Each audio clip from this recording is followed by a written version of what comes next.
Salt goes back 70 years, and we're spending obviously a lot of time reflecting this year and just looking back at the past. And we started as funeral administrators because that was what was big in the 1950s. I mean, we joked about Kofi when we started this conversation and it landing, but Kofi really moves the focus to outcomes and to member-specific outcomes.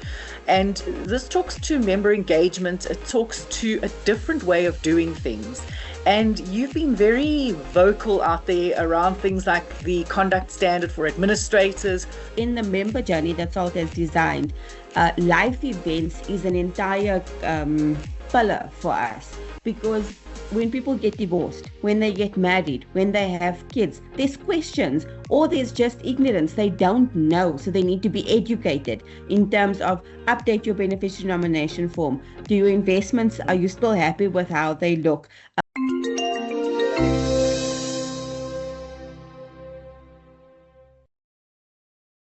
Hi, everybody, and welcome to today's episode of Industry Insights. I'm joined by hopefully someone who is not a stranger to you. That's Nazlie Seegers, who is the Chief Experience Officer at Salt Employee Benefits. Salt Employee Benefits are turning 70 this year, and coincidentally, that's the same age as the Pension Funds Act.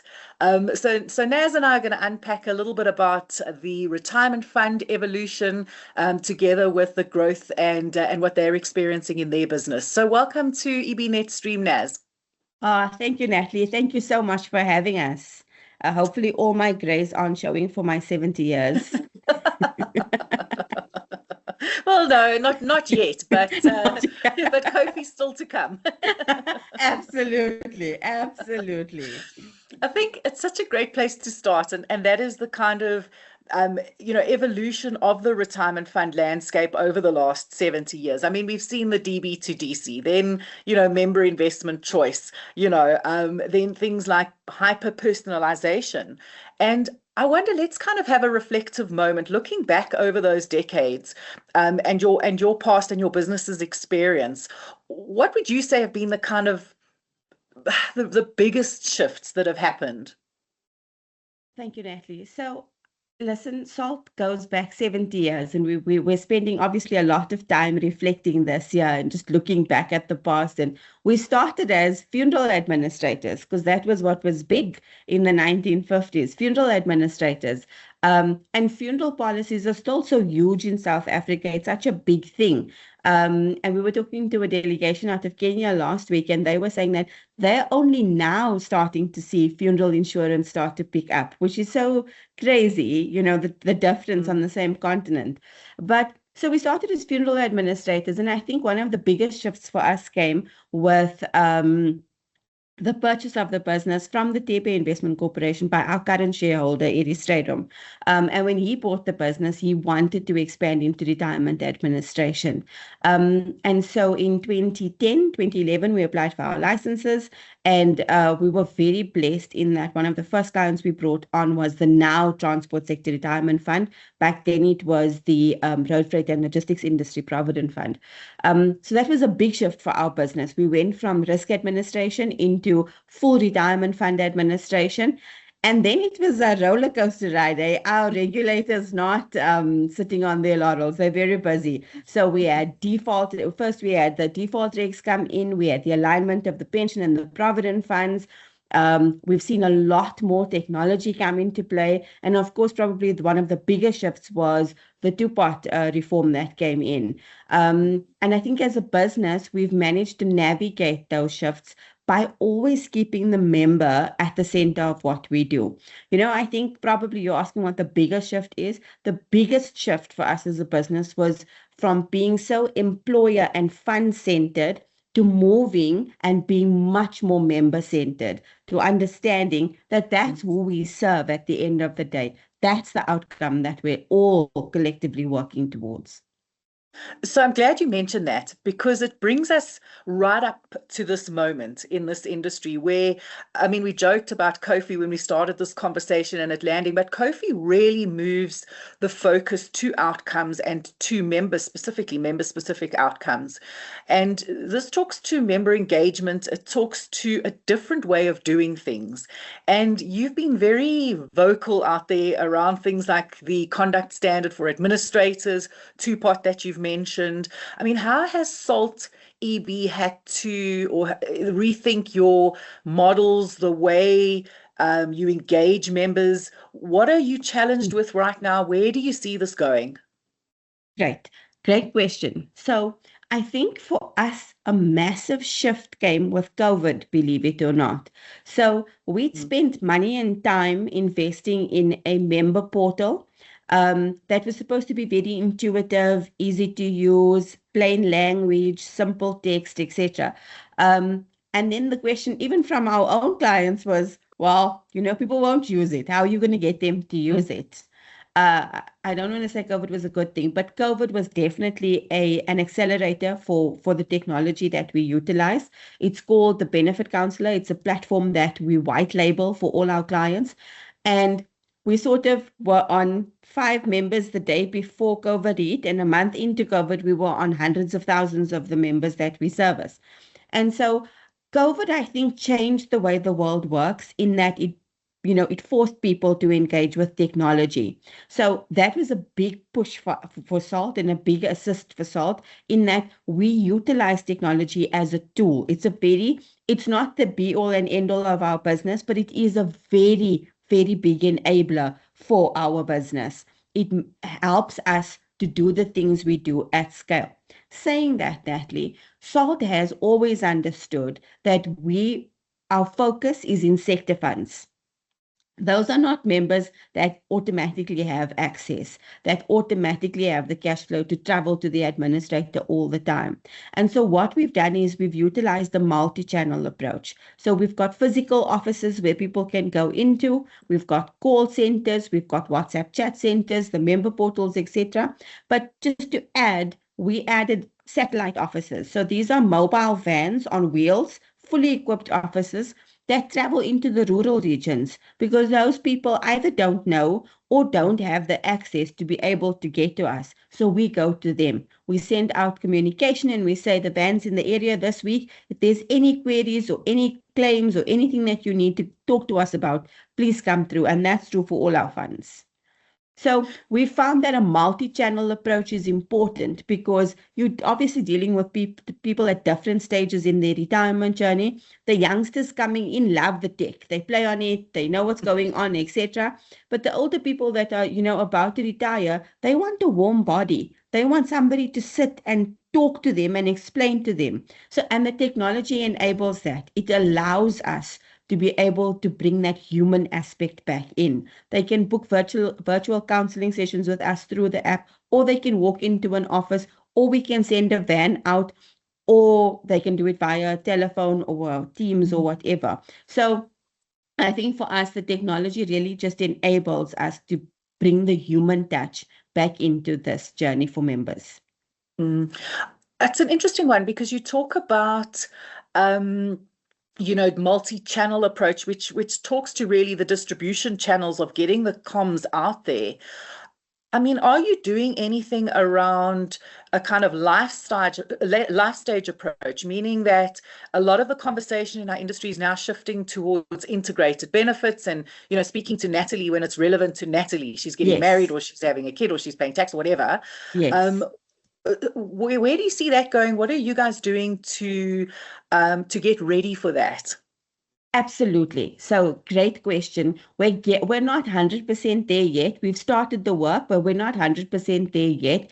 And it's funny that you ask. In the member journey that SALT has designed, life events is an entire pillar for us because when people get divorced, when they get married, when they have kids, there's questions. or there's just ignorance. They don't know, so they need to be educated in terms of update your beneficiary nomination form. Do your investments, are you still happy with how they look? Your risk cover, is there an option to increase that cover? Do you need to increase that cover? In fact, where we have done a bit of work is in terms of funeral benefits. We found that members pay almost as much as their provident fund contributions in funeral premiums at funeral parlors, etc. And so we've spent time talking to members and saying, this is adequate for what you've got. Perhaps you should take that additional money and put it into a savings component. So understanding where the member's at that point in time. In addition, we're using data extensively to target interventions. So if I use two-part as an example, we're seeing members that were dissuaded because of the tax, but we're also seeing a group of members that were here in September 24 to claim, March 25 to claim, March 26 to claim. And so we're sitting and looking at their data, age profile, which employers do they work for, what sort of job are they in, so that we can go back to them and say, we've built a calculator in this member portal that we talk about that shows them what it does to their long-term retirement savings. But the next step for us is, which is why we're mining the data at this point in time, is to have a physical discussion with this guy and say to, or this lady, and say to her, you really are impacting on your future savings. Why are you withdrawing all the time? Let us help you understand if there's alternate products that can help you with whatever it is that is causing you to withdraw every year. So we have we've started a little unit in the business. It's brand new, but that will focus on data mining to understand trends, analyze those trends, and go back to boards and say, this is what we're seeing. Perhaps we need to look at a new benefit. Perhaps we need to look at different communication. Perhaps we need to have sessions with these people and introduce individual financial planning. So that's what SALT has already started with. So that we can add better value to the members and just help with, I think people look a lot at what the regulation does. But I spoke at Patsita and I was saying there that the investments can do 6% or 10%, let's say we're generous and it does a beautiful 10% consistently. But if you have a member that's coming in and out of the fund all of the time, that 10% is not going to give him the same value as the member who stayed there consistently and got the returns. So member behavior is something that we're actively focusing on so that we can change those behaviors to get the outcomes that we want. It's definitely a theme that is emerging. And in fact, last week I heard it referred to as behavioral alpha. So, yes. There's the investment performance alpha, and then there's this behavior of the individual to kind of catch them from hurting themselves or stopping them from hurting themselves, or at least if they do need to take a withdrawal, kind of encouraging them to understand the consequences of that withdrawal. But this kind of catch the member where they are in their journey needs an administration capability or platform that doesn't look like it looked 70 years ago. And if we think about the conduct standard, if we think about the expectations of COFI, even the expectations of the regulator in terms of building trust, which you've mentioned, I mean, a quick reflection and a quick kind of look into the future. What do admin systems look like now, and where do you see opportunity in terms of designing those or any evolutions in those going forward? Thank you, Natalie. And so it's more than just for us, the member. We're looking at the entire ecosystem, and we'll be launching it in September this year from a systems point of view. Because as much as the member has impact or needs impact from the system, we find that the source data comes from the employer. And in many instances, the employers don't have the systems that we think that they should have in place. They don't have the infrastructure that we think that they should have in place. And so what we want to do is enable that, if you will, so that we give them an easy solution so that the data coming in, for systems, they say rubbish in, rubbish out, so that we enable the employers to give us good data, but also for themselves to hold good data as an employer that will assist them. From a systems perspective, it's no longer just a view into the system. I think for us in particular, two-part change that. People transact on our member portal. All our two-part claims are done via our member portal. Our normal withdrawals are now going to be done via our member portal. Beneficiary nominations are done via our member portal. And all of that is aggregated and tracked in dashboards. So we can see this guy's changing his beneficiaries every third month. Is he fighting with his wife, or does he not understand, that this thing is for if he passes away? So data mining, data mining, data mining. But your front end systems need to be, number one, plugged directly into your back end system. Members don't want, gone are the days where you get a benefit statement annually and that's what tells you what's happening on your fund. Real-time access. And so we've plugged our member portal into our back end and it reads real-time values. And for us, it's also accountability, Natalie, because what it does is if the contributions landed and the administrator hasn't allocated, the member can see it. The employer can see it. And so it's accountability is holding us to our SLAs, ensuring that we do our job too.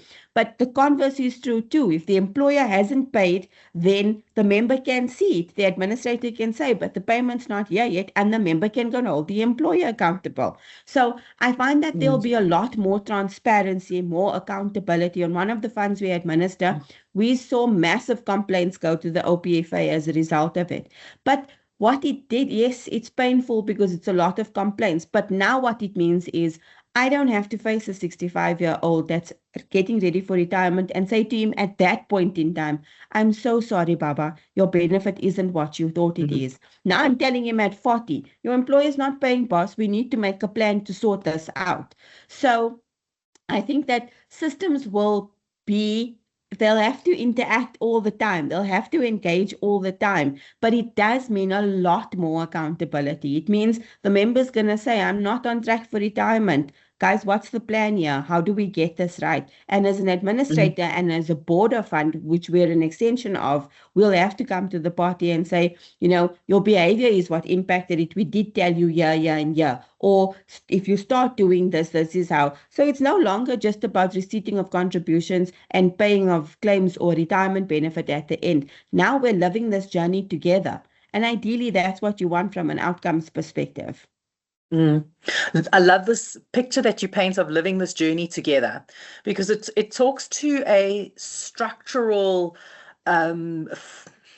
basis that our industry is built on. You do admin, you do financial planning, I do EB consulting, and the poor human at the end of this whole chain has to kind of piece it all together themselves.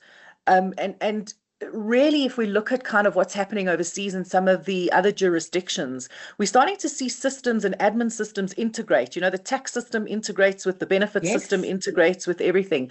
And I wonder, how realistic is that in a South African administration context?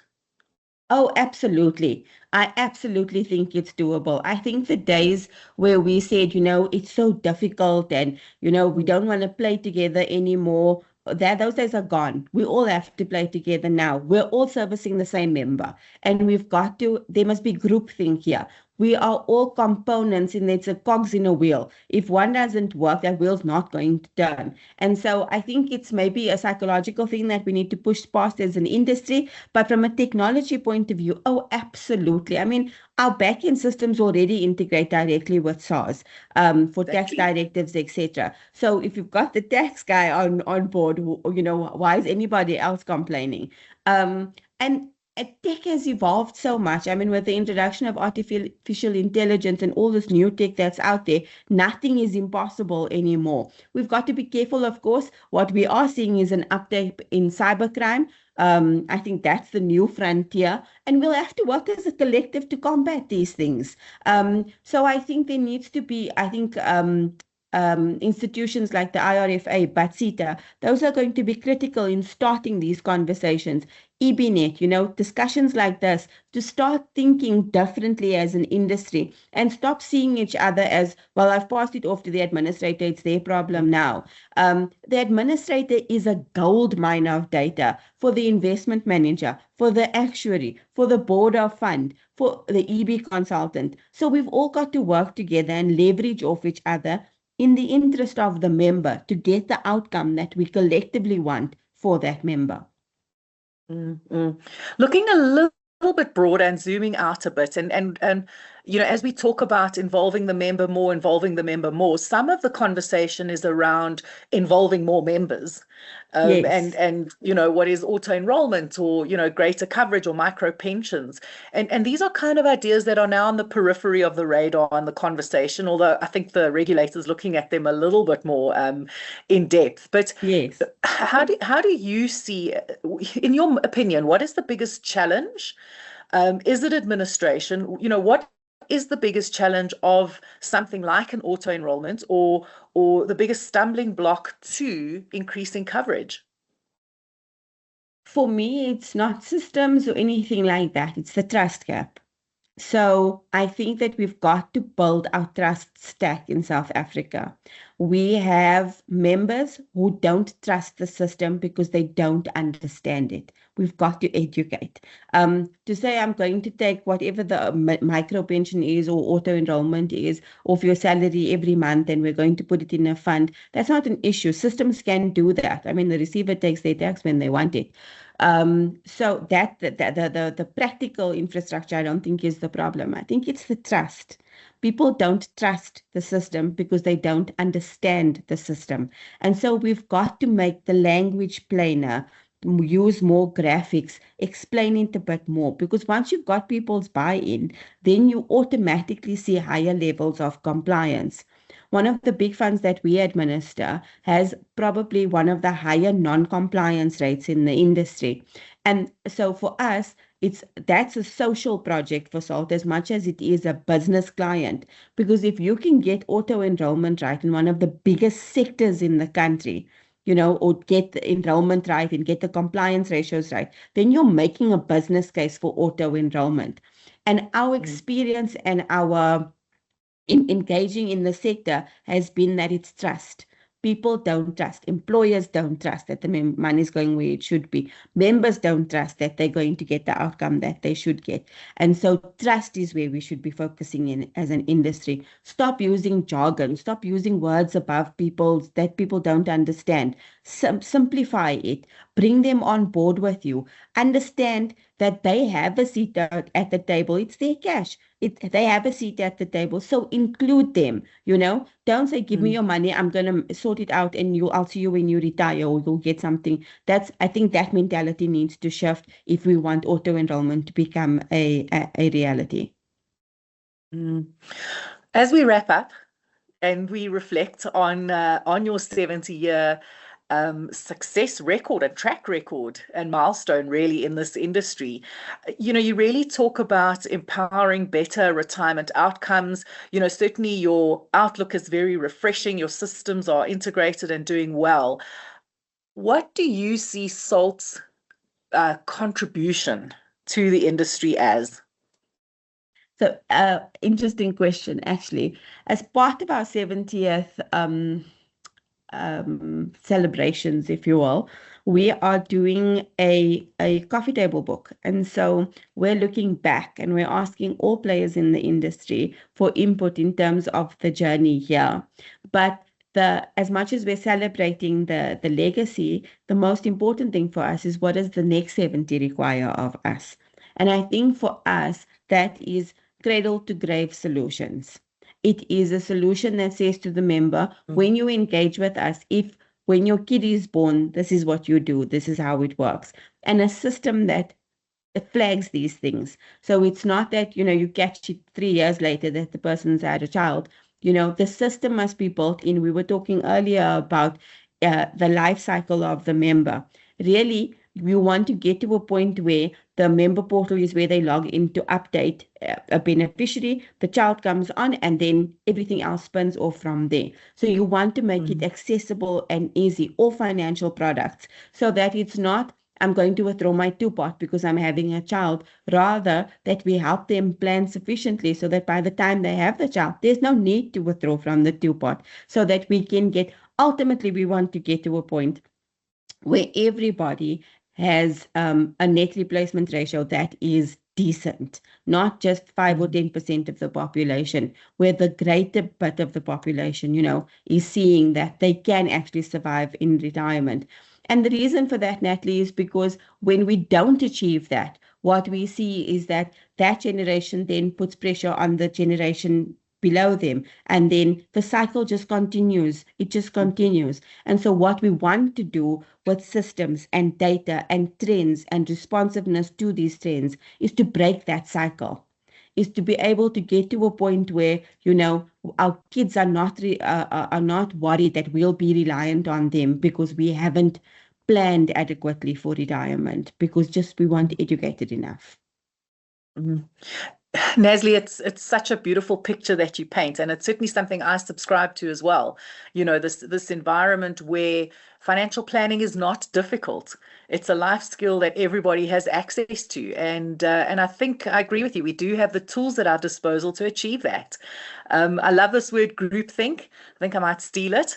And thank you very much for your time this morning. It is very early for those of you who are watching. Naz did wake up very early to spend some time with us. So thanks, Nazlie Seegers, the Chief Experience Officer at SALT. Thank you for sharing your journey. Congratulations on 70 years.